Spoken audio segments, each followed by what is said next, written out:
उन्हाळा आला की सगळ्यांनाच आंबा खायची खूप इच्छा होत असते. पण मग आंबा खाताना तो किती प्रमाणात खायला हवा, त्याच्यापासून काय फायदे होणार आहेत, काय तोटे आहेत, ज्यांना डायबिटीस आहे त्यांची साखर वाढेल का, किंवा ज्यांना वजन कमी करायचं आहे त्यांनी आंबा खाल्ला तर त्यांचं वजन वाढणार का, असे बरेच प्रश्न आपल्या मनात असतात. आणि म्हणूनच मग आपण आपल्या आजच्या व्हिडिओमध्ये या प्रश्नांची उत्तरे घेणार आहोत. नमस्कार मंडळी, मी डॉक्टर पल्लवी निंबाळकर बोल. हेल्थ आणि न्यूट्रिशन विषयीची माहिती आपण आपल्या व्हिडिओमध्ये कायमच सांगत असतो. तुम्हाला जर हेल्थ आणि न्यूट्रिशन विषयीची अधिक माहिती हवी असेल तर आपल्या चॅनलला आजच सबस्क्राईब करा व बेल आयकॉन दाबायला विसरू नका. मंडळी, आपण आज आंब्याविषयी पाहणार आहोत.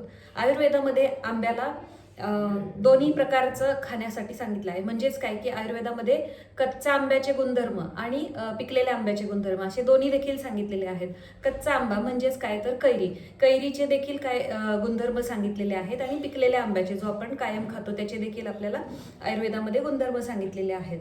आयुर्वेदामध्ये पिकलेला जो आंबा आहे तो मधुर शीत असल्यामुळे तो बल्य किंवा आपल्या शरीराचे पोषण करणारा असा सांगितलेला आहे. पण कैरी मात्र आंबट आहे, त्याच्यामुळे थोडीशी उष्णता वाढू शकते. पण ज्या वेळेला आपण कच्चा आंबा किंवा कैरी खातो तर त्याच्यामध्ये क्षार जास्त प्रमाणात असतात, तसेच त्याच्यामध्ये आंबटपणा हा जास्त असतो आणि म्हणूनच तो आपल्याला उन्हाळ्यात खायला सांगितला आहे. कारण काय होतं की आपण ज्या वेळेला उन्हात जातो किंवा उन्हाळ्यात ज्या वेळेला आपल्याला जास्त प्रमाणात घाम येत असतो त्यावेळेला आपल्या शरीरातील क्षार किंवा आपल्या शरीरात जे काही इलेक्ट्रोलाइट्स असतात ना ते आपल्या शरीरातून कमी होत असतात आणि मग ते जे कमी झालेलं आहे ते भरून काढण्यासाठी आपल्याला कैरीचा अगदी उत्तम उपयोग होतो. म्हणूनच आपल्याला उन्हाळ्याच्या दिवसात कैरीचे पन्हे खायला सांगितले आहेत. तसेच पन्हेच का खायला सांगितलं आहे तर आयुर्वेदात असं सांगितलंय, ज्या वेळेला कैरी किंवा कच्चा आंबा हा आपण अग्नीवर भाजून किंवा मग आपण त्याला थोडंसं गरम करून आतला गर काढून त्यापासून जे सरबत तयार करतो ते दाह प्रशमन किंवा ते उष्णता कमी करणारे असे सांगितलेले आहे. म्हणूनच आपल्याला शक्यतो उन्हाळ्याच्या दिवसात कैरीचे पन्हे घ्यायला सांगितले आहे. आणि बघा की आपल्या संस्कृतीमध्ये चैत्रातलं जे काही हळदी कुंकू असतं त्यावेळेला आपल्याकडे कैरीचं पन्हं आणि कैरीच्या पासून बनवलेल्या डाळीची चटणी कायम खायला देतात. हे अशा प्रकारे आपली संस्कृती आयुर्वेद जपते. कारण जे काही आपल्या संस्कृतीमध्ये सांगितलेलं आहे ना ते आपल्या आरोग्यासाठी खूप हितकर आहे. तर हे झालं आपल्याला कच्च्या आंब्याबद्दल किंवा कैरीबद्दल. आता आपण पाहणार आहोत पिकलेला आंबा कशा पद्धतीनं खायचा आहे किंवा आपण ज्या वेळेला पिकलेला आंबा खातो तर त्याच्यापासून आपल्याला काय काय फायदे होतात. आपण आधी फायदे पाहणार आहोत आणि मग त्यानंतर आपण तोटे पाहणार आहोत. ज्या वेळेला आपण पिकलेला आंबा खातो तर पिकलेल्या आंब्यामध्ये अमायलेज एन्झाईम्स असतात आणि खूप जास्त प्रमाणात फायबर असतात. हे जे अमायलेज एन्झाईम्स असतात ना ते आपल्या आहारातनं जे काही स्टार्च जातात ना ते स्टार्च पचण्यासाठी अतिशय कठीण असतात किंवा ते खूप गुंतागुंतीचे असतात. आणि हे एन्झाईम्स जे आपण आंब्यामधनं घेतो ना तर ते त्या क्लिष्ट स्टार्च जे आहेत त्यांचं पचन उत्तम प्रकारे करत असल्यामुळे मग ज्यांना कुणाला बद्धकोष्ठतेचा त्रास आहे त्यांना ज्यावेळेला आंबा तुम्ही प्रमाणात खाता तर बद्धकोष्ठतेचा त्रास कमी व्हायला मदत होते. तसेच आंब्यामध्ये विटॅमिन ए आणि विटॅमिन सी हे भरपूर प्रमाणात असतात आणि मग ते भरपूर प्रमाणात असल्यामुळे विटॅमिन ए आणि सी हे आपल्या शरीरातील पांढऱ्या रक्तवाहिन्या ज्या आहेत किंवा पांढऱ्या ज्या पेशी आहेत आपल्या रक्तामधील त्या वाढवण्यास मदत करत असल्यामुळे आपली रोगप्रतिकारक शक्ती वाढते. तसेच आपल्याला आंब्यामधनं विटॅमिन ए आणि विटॅमिन सी हे मिळतात. तर विटॅमिन ए मधलं जे बीटा कॅरोटीन आहे ते आपल्या त्वचेला ग्लो आणण्यास मदत करते. तसेच जे विटॅमिन सी आहे त्याच्यामध्ये जे कोलॅजन असतं त्या कोलॅजनमुळे आपली त्वचा तरुण होण्यास मदत होते आणि आपले केस देखील चांगले व्हायला चालू होतात. तसेच आपल्याला विटॅमिन ए जे आहे ते आपल्या डोळ्यांसाठी देखील खूप महत्त्वाचं आहे.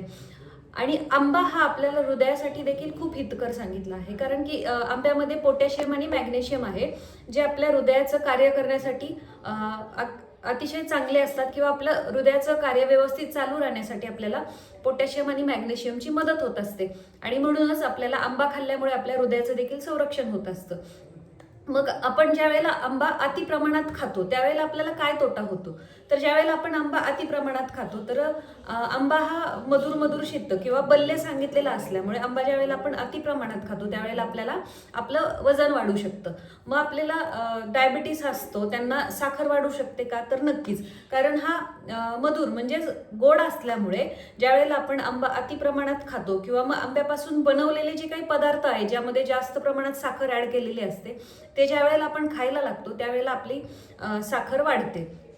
तसेच आंबा खाल्ल्यामुळे आपल्या शरीरातील उष्णता देखील वाढते. म्हणजेच की आपण आंबा ज्या वेळेला अति प्रमाणात खातो त्यावेळेला आपल्या शरीरातील उष्णता वाढायला लागते आणि त्याच्यामुळे मग पिंपल्स येणे किंवा मग आपलं तोंड येणे अशा प्रकारचे त्रास चालू होतात.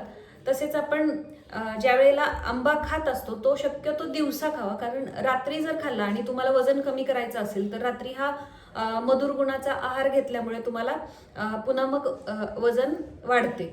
तर आपण पाहणार आहोत की आंबा कुठल्या प्रकारचा चांगला असतो. तर आयुर्वेदामध्ये असं सांगितलेलं आहे की लांब आंब्यापेक्षा जे छोटे गोल आंबे आहेत, तसेच ज्याच्यामध्ये खूप जास्त प्रमाणात गर असतो, ज्याच्यावर बाहेरून रेषा नसतात आणि ज्याची साल पातळ असते आणि ज्याच्यातली कोय छोटी असते, अशा प्रकारचा आंबा शक्यतो निवडावा. आणि आंबा हा शक्यतो दिवसाला एकच खावा. आंब्यापासून बनवलेले पदार्थ खाण्यापेक्षा ज्या वेळेला आपण एक आंबा खातो तर त्यातनं व्यवस्थित आपल्याला फायबर जातात, कारण आपण आंब्यापासून जे काही पदार्थ खाणार असतो तर ते त्याच्यावर काहीतरी प्रोसेस करून आपण बनवलेले असतात, त्याच्यामुळे त्यातले फायबर नष्ट होतात आणि म्हणून मग आपल्याला आंब्यातनं जे काही फायदे मिळणार आहेत ते आपल्याला फायदे मिळू शकत नाही.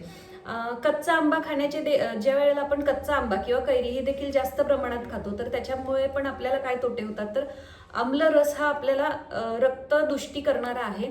तसेच आपण ज्या वेळेला आंबट रस जास्त प्रमाणात खातो त्यावेळेला आपल्याला दातांना देखील आपला त्रास होतो आणि आपल्याला घसा धरणे किंवा खोकला चालू होणे अशा प्रकारचे त्रास चालू होतात. म्हणूनच आयुर्वेदामध्ये कुठलीही गोष्ट तुम्हाला प्रमाणात खायला सांगितलेली आहे.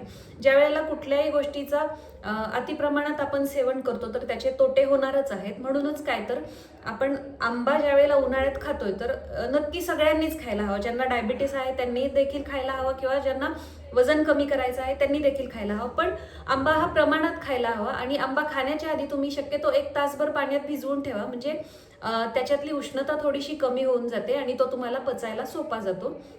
आयुर्वेदात एकच असं फळ सांगितलं जे आहे जे तुम्हाला दुधासोबत खाता येतं, कारण इतर सगळी जी फळं आहेत ती आंबट रसाची सांगितलेली आहेत आणि पिकलेला आंबा हा मधुर रसाचा असल्यामुळे तो आपल्याला दुधासोबत खाता येतो, त्याच्यामुळे आपल्याला स्किन डिसीज होत नाहीत. आणि म्हणूनच ह्या उन्हाळ्यात नक्की आंब्याचं सेवन करा, पण मी जी काही सांगितलेले आहेत त्या सगळ्या नियमांचं पालन करून तुम्ही ह्या सगळ्या प्रकारचा आंबा तुम्ही खाऊ शकता.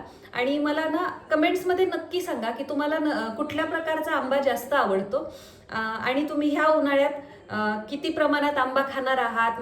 मी जे काही नियम सांगितले आहेत ते तुम्ही पाळले आहेत का हे मला नक्की कमेंट्समध्ये कळवा. आणि पुढचा व्हिडिओ कुठल्या गोष्टीवर ऐकायला आवडेल हे देखील मला कळवा. धन्यवाद.